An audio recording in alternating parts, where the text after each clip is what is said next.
સુરતના મૈદરપુરા વિસ્તારમાં 5મી જાન્યુઆરીના રોજ ધોળા દિવસે થયેલી ₹88 લાખની રોકડ રકમની લૂંટ વિથ અપહરણ કેસમાં સુરત ક્રાઇમ બ્રાન્ચે ગુનાનો ભેદ ઉકેલી કાઢી 2 આરોપીઓની ધરપકડ કરી છે। જોકે આ લૂંટ વિથ અપહરણ કેસમાં આરોપી અન્ય કોઈ જ નહીં પરંતુ જાતે ફરિયાદી અને તેનો સગો માણસો નીકળ્યા છે। અન્ય વ્યક્તિઓના USDTના રૂપિયા લેવા માટે આ યુવક આંગડિયા પેઢીમાં ગયો હતો, જ્યાં પેઢીમાંથી રૂપિયા લઈ નીકળતી વખતે આ લૂંટની ઘટના બની હતી, જે માત્ર લૂંટ અને અપહરણનું એક તરખટ ઊભું કરી પોલીસને પણ ગેરમાર્ગે દોરવામાં આવી હતી। બંને આરોપીઓ પાસેથી ₹75 લાખનો મુદ્દામાલ રિકવર કરી વધુ તપાસ ક્રાઇમ બ્રાન્ચે હાથ ધરી છે। 5મી જાન્યુઆરીના રોજ બપોરના સમય દરમિયાન લાલગેટ પોલીસ મથકની હદમાં આવેલા મૈદરપુરા સ્થિત ભવાનીપર ખાતે રોકડા ₹88 લાખની લૂંટ વિથ અપહરણની ઘટના બની હતી।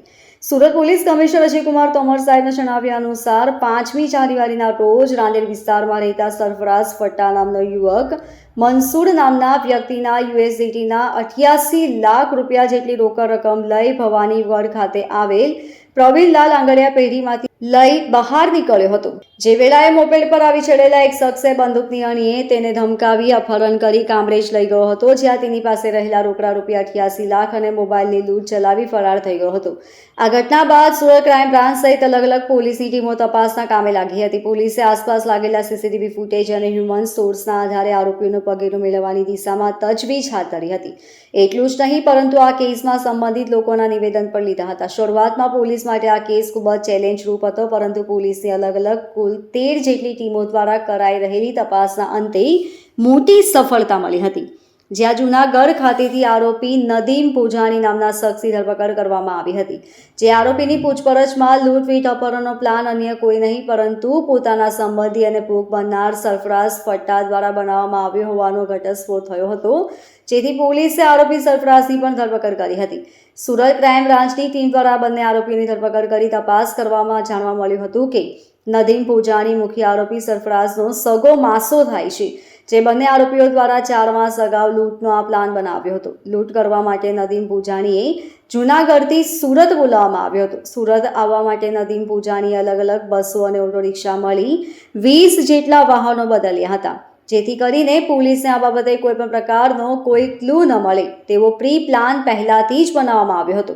જે બાદ સુરત આવી આ ઘટનાને અંજામ આપવામાં આવ્યો હતો। ઘટનાને અંજામ આપ્યા બાદ નદીમ પૂજાણી અમદાવાદ ચાલ્યો ગયો હતો, જ્યાં પ્રથમ તો ક્રેડિટ કાર્ડ પર રહેલ ₹10 લાખનું દેવું વાળ્યું હતું, ત્યારબાદ બાકી રહેલા રૂપિયા અન્ય ખર્ચ અને સોનું ખરીદ્યું હતું, જ્યાં નદીમ પૂજાણીના રાજકોટ ખાતેના મકાનમાં દિવાલમાં બનાવવામાં આવેલી એક બાકોડમાંથી 1200 ગ્રામ જેટલું સોનું રિકવર કરવામાં આવ્યું હતું, જેની અંદાજિત કિંમત ₹75 લાખ જેટલી થવા જાય છે। આરોપીની પૂછપરછમાં લૂંટની ઘટનાને અંજામ આપવા માટે આરોપીઓ દ્વારા ઓનલાઈન એપ પરથી માસ્ક મંગાવવામાં આવ્યું હતું, જે માસ્ક પહેરી લૂંટની ઘટનાને અંજામ અપાયો હતો। હાલ તો બંને આરોપીની ધરપકડ કરી અને મુદ્દામાલ રિકવર કરવા માટેની તજવીજ સુરત ક્રાઇમ બ્રાન્ચે હાથ ધરી છે। સુરત ક્રાઇમ બ્રાન્ચની ટીમ દ્વારા ખૂબ જ ઉમદા કામગીરી કરી ગુનાનો ભેદ ઉકેલી કાઢવામાં આવ્યો છે, જે બદલ ક્રાઇમ બ્રાન્ચની ટીમને પ્રોત્સાહિત રૂપે ઇનામ પણ આપવામાં આવશે।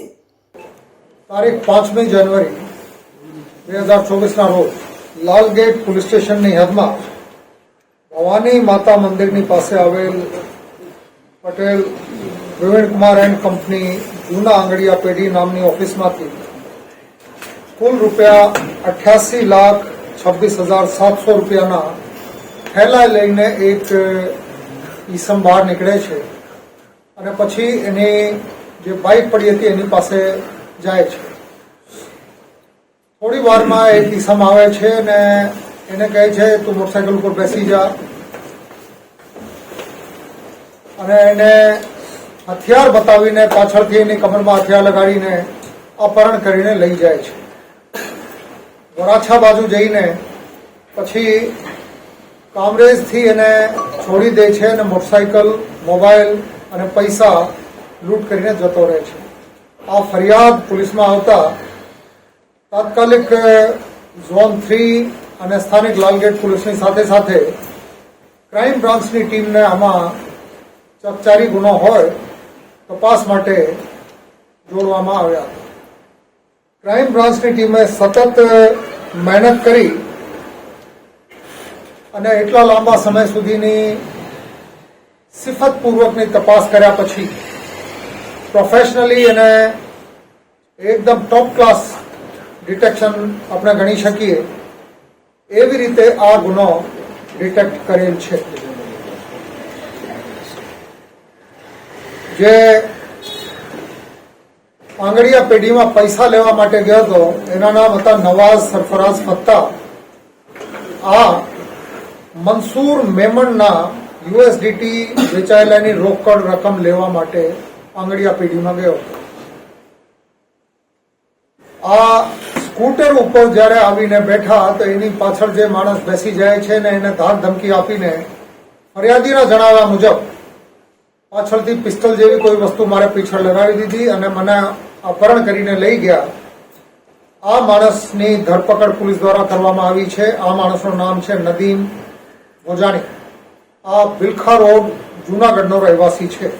આ ટીમોએ અતિશય કાળજીપૂર્વક જુદી જુદી જગ્યાએ તપાસ કરી, સીસીટીવી ચકાસણી કરી, બસો જોઈ, પછી ચેકપોસ્ટ, નાકા, જે જગ્યાએ સગવડ મળી શકી હોત આ તમામ જગ્યાએ તપાસ કરી. નદીમ ભોજાણી જ્યારે પકડાયેલ ત્યારે જાણવા મળ્યા કે આરોપી નવાઝ ફત્તા નદીમ ભોજાણીનો સાડુભાઈનો છોકરો થાય છે. એટલે ફરિયાદીને ખબર હતી ને ફરિયાદીના આરોપી બંને મળેલા હતા. નવાઝ ફત્તા જેમ મેં વાત કરી, નદીમ ભોજાણી જે તોમતદાર અપહરણ કરીને લઈ ગયા હતા એનો સાડુભાઈનો દીકરો થાય છે. અને આ લોકોએ આશરે 4 માસ આ લૂંટ કરવાની પ્લાનિંગ આયોજન ઘડ્યું હતું. નદીમ ભોજાણાએ આ ગુના આચરવા માટે ઓનલાઈન કોઈ ચાઇનીઝ એપ થકી એક માસ્ક પણ પહેર્યા હતા જેમાં આખો મોઢું ને અહીં ગરદન સુધીના ભાગ છુપાઈ જાય. આ માસ્ક પહેરીને આ લૂંટ ચલાવવામાં આવી હતી. બનાવના દિવસે નદીમ ભોજાણી એના વાઇફ સાથે સવારે જૂનાગઢથી રવાના થઈ રાજકોટ આવ્યા, રાજકોટથી વડોદરા આવ્યા અને વડોદરાથી પછી સુરત આવ્યા. જૂનાગઢથી સુરત આવતા કુલ 3 બસો અને 20 જેટલી રિક્ષાઓ બદલે છે. એટલે કોઈ પણ ભોગે પોલીસ એના સુધી ના પહોંચી શકે એની તમામ તકેદારીઓ આ તોમતદારો દ્વારા લેવામાં આવી હતી. સુરતના અલગ અલગ બગીચાઓમાં એની વાઇફ સાથે જઈને બેસે છે અને 2 કલાક ત્યાં રોકાય. લૂંટના બનાવ પછી આ માણસ કામરેજથી નવસારીથી પાછો કામરેજ અને ત્યાંથી કિમ અને ત્યાંથી પછી અમદાવાદ જાય છે. 5મી તારીખનો આ બનાવ છે. 6ઠી તારીખથી 10મી તારીખની વચ્ચે એને ક્રેડિટ કાર્ડ ઉપર જેટલું દેણું થયું હતું આ આશરે 10 લાખ રૂપિયા જુદા જુદા ક્રેડિટ કાર્ડની પેમેન્ટ કરી અને બાકી લગભગ 75 લાખ રૂપિયાનું સોનાની લગડીઓ માણેક ચોક અમદાવાદમાંથી જુદા જુદા સોનીઓ પાસેથી ખરીદી અને આ સોનું પછી ઘરે જઈને પોતાના ઘરે દિવાલમાં અંદરના ભાગે સંતાડવામાં આવ્યા હતા. લૂંટ કર્યા બાદ 4 દિવસ અમદાવાદમાં રોકાયેલ, જેમાં અગાઉ વાત કરી 6ઠી થી 10મી તારીખ સુધી. અને પોલીસ દ્વારા મહા મહેનત કરીને બહુ સિસ્ટમેટિકલી ટેકનિકલ એનાલિસિસ કરી, સીસીટીવી એનાલિસિસ કરી આ બધાના આધારે એના ઘરેથી આશરે 75 લાખ રૂપિયા કિંમતનો 1230 ગ્રામ સોનું રિકવર કરેલ છે. જે ક્રેડિટ કાર્ડમાં પેમેન્ટ કરી છે આના માટે અમે બેંકો સાથે ટેકઅપ કરીશ. સુરત પહોંચ્યા પછી ટચ ગાર્ડનમાં આ માણસે પોતાના મોઢા ઉપર આ માસ્ક ચઢાવ્યું અને આના પછી એની ઓળખ છતી ના થાય, કોઈને ખબર ના પડે કોણ માણસ છે, એવી રીતે પછી માસ્ક લગાડીને આ ગુનો આચરેલો હતો. Bureau report LK star news, Surat.